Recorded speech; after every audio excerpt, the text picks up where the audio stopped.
ఇది వచ్చేసి brush holder. ఇలా మనకి ప్యాక్ ఆఫ్ 4 వస్తాయి. మనం ఈజీగా వాష్రూమ్ని ఆర్గనైజ్ చేసుకోవచ్చు. మనం ఏం నెయిల్స్ యూజ్ చేయకుండా మనకి ఇలా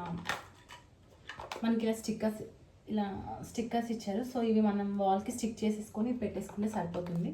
అండ్ ఎలా పెట్టుకోవాలో చూపిస్తాను చూడండి. ఇలా ఉంటుంది కదా.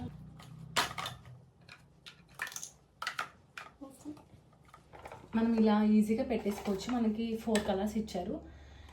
ఇది ఒక ఫ్యామిలీకి ఈజీగా సరిపోతుంది. 4 ఉన్నాయి కాబట్టి. అండ్ మనం పైన ఇక్కడ కూడా ఏమైనా స్టోర్ చేసి ఫేస్ వాష్ సంథింగ్ అలా ఉంటాయి కదా మనకి, ఇంకా అవి కూడా ఇక్కడ స్టోర్ చేసుకోవచ్చు. హ్యాపీగా యూస్ చేసుకోవచ్చు. అంటే ప్లాస్టిక్ కూడా చాలా మంచిగా ఉందన్నమాట. చూడండి, ఇది చాలా గట్టిగా కూడా ఉంది. నేనైతే ఈ ప్రోడక్ట్ రికమెండ్ చేస్తాను.